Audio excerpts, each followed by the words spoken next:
जय हिंद दोस्तों, स्वागत है आपका अपने यूट्यूब चैनल यशस्वी फोर्स पर। सो फ्रेंड्स, बात करने वाले इंडियन कोस्ट गार्ड 01/2024 के एग्जाम के बारे में, जहाँ पर बात करेंगे इंडियन कोस्ट गार्ड नाविक डोमेस्टिक ब्रांच जनरल और यांत्रिक के बारे में।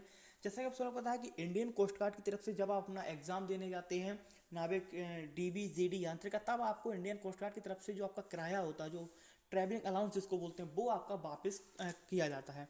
तो उसके बारे में जानकारी देनी है कि जब से आप अगर ट्रेन या बस से जब आप सफ़र करके जाते हैं अपना एग्ज़ाम देने, तो उसका जो आपका किराया लगता है उसको अगर आपको वापस लेना है इंडियन कोस्ट गार्ड से, तो उसके लिए कौन सा फॉर्म आपको फिल करना पड़ेगा और कौन कौन से डॉक्यूमेंट्स लगेंगे। सबसे ऊपर वो बात करना है कि कौन कौन सी डॉक्यूमेंट्स यहाँ पर आपके लगेंगे, उसके बारे में आपको जानकारी देनी है अगर आपको किराया वापस लेना है इंडियन कोस्ट गार्ड की तरफ से। देखिए, किराया वापस लेने का मतलब ऐसा है कि अगर आपका सेंटर बिल्कुल बिल्कुल ही पास में है, अगर आप बस या ट्रेन का सफ़र नहीं करेंगे, कुछ अपना लोकल सवारी से चले जाएंगे, तब तो आपका कुछ नहीं। लेकिन जब आप उससे किसी ट्रेन या बस से जाएंगे जिसका आपको टिकट मिलता है प्रॉपर, तो फिर उसके लिए अगर आपको किराया लगता ही है, कम से कम भी लगेगा। जब आप बिल्कुल नियर बाई सेंटर को, तब भी आपका 20-30 रुपये लग जाता है। और वैसे भी सभी कैंडिडेट्स का दूर ही होता है, उनके जो बड़े महानगर होते हैं उन्हीं में आपका सेंटर मिलता है।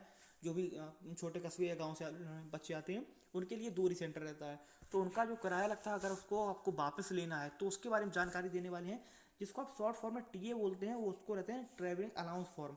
तो इसको आपको किस तरीके से फिल करना है, इसके साथ कौन कौन से डॉक्यूमेंट्स लगेंगे, इसके बारे में आपको पूरी जानकारी देने वाली। देखिए, सबसे पहले मैं एक बात क्लियर कर देता हूँ उन स्टूडेंट्स के लिए जो ओबीसी और जनरल हैं और ईडब्ल्यूएस हैं, क्योंकि आपके लिए ये सुविधा नहीं रहती है। तो माफ़ कीजिए, मैंने यहाँ पर सभी बच्चों के लिए ये नहीं है, तो पहले ही बता देता हूँ कि सिर्फ और सिर्फ एससी एंड एसटी कैटेगरी के लिए। मैं आपको फंसा के नहीं रखना चाहता कि मैं वीडियो के बाद में बता दूँ कि भाई ये तो सिर्फ और सिर्फ एससी ग्रुप पे है। पहले ही क्लियर कर देता हूँ कि ये सिर्फ और सिर्फ एससी एंड एसटी को मिलता है और किसी कैटेगरी में नहीं मिलता है, ना ही जनरल में, ना ही ईडब्ल्यूएस में, ना ही ओबीसी में।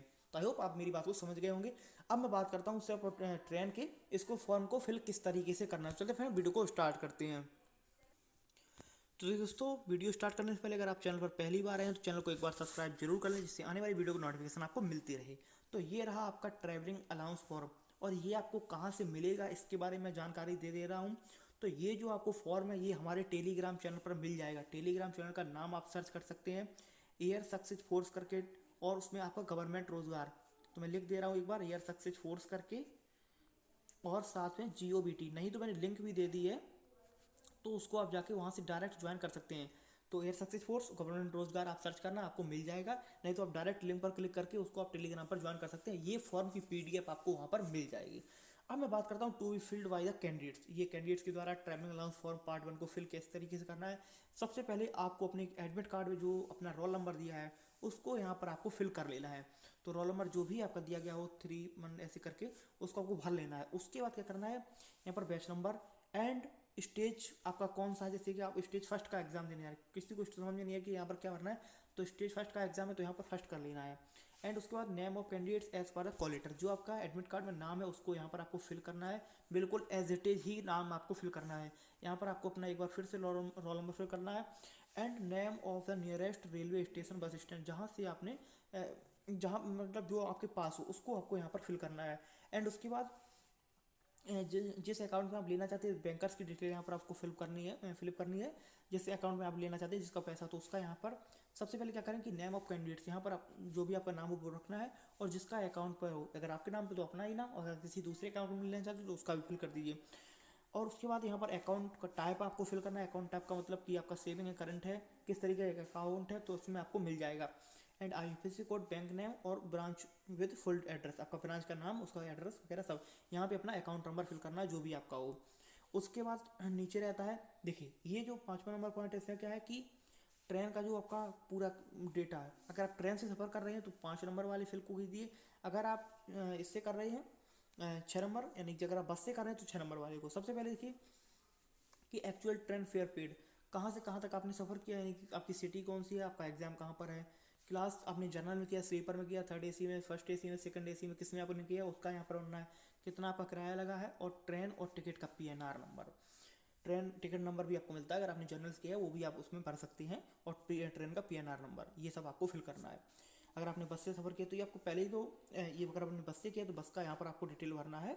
पूरा करके आपको यहाँ पर देखिए, ऐसा तो है नहीं कि ट्रेन ने बिल्कुल आपको एग्जाम सेंटर के बाहर ही उतार दिया। अगर आपने बाई चांस बस से भी सफ़र किया है वहाँ से, तो उसको भी आप भर सकते हो। इसका पूरा टोटल करके आप उसमें लिख सकते हैं। ग्रांड टोटल ये आपको देख सकते हैं यहाँ पर लिखा हो 5 और 6 को जोड़ के यहाँ पर अपना पूरा, जैसे मान लीजिए कि 500 रुपये ट्रेन का हो गया और आपका 100 रुपये या 200 रुपये जितना भी आपका लगा, तो यहाँ पे टोटल करके आप 600 लिख देना। ठीक, उसके बाद क्या करना है, यहाँ पर पूरा डिक्लेयर करना है कि it is certified that I am, अपना नाम वगैरह सन ऑफ ये सब इसमें मैंने अटेंड किया, और आपका जो सेंटर वो कम से कम 30 किलोमीटर तक होना चाहिए आपके परमानेंट रेजिडेंस से।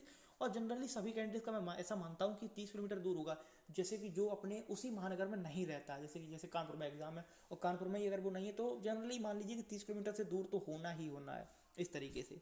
और फिर प्लेस डेट जहाँ पे आपका सेंटर वगैरह हो करके यहाँ पर अपना कैंडिडेट सिग्नेचर। अब बात आती है इंपॉर्टेंट डॉक्यूमेंट्स को लेकर कि भाई कौन कौन से डॉक्यूमेंट्स लगेंगे, तो उनको यहाँ मैं समझा देता हूँ कि photo copy of self attested SC ST candidate certificate, जो आपका कैटेगरी मैंने आपको पहले ही बता दिया था कि SC और ST सिर्फ उन्हीं को मिलेगा, तो आपका जो सी कास्ट सर्टिफिकेट CC जो आपका होता है उसको वहाँ पर होना चाहिए, उसका यहाँ पर होना चाहिए। एंड उसके बाद ओरिजिनल बस टिकट का और जो ट्रेन का वो आपका वहाँ पर होना चाहिए ओरिजिनल, ये क्या लिखा हो, ओरिजिनल आपका होना चाहिए, नहीं कि किसी का आपने लेके उसका फोटो कॉपी करवा के लगा दिया, ऐसा नहीं चलता है। एंड उसके बाद photo copy of cancel cheque आपका लेना है, इसमें आपका बैंक डिटेल वगैरह उसमें होता ही पहले। और जो सेकंड पार्ट है ये आपको ऑफिस पे ऑफिस के द्वारा फिल करना पड़ेगा, तो बस और कुछ नहीं है, वो वही लोग फिल करेंगे, ये आपको फिल करना है, ये हमारे टेलीग्राम पर मिल जाएगा। आई होप आपको जानकारी समझ में आएगी। मिलते हैं आपसे अगली वीडियो में, तब तक के लिए जय हिंद जय भारत।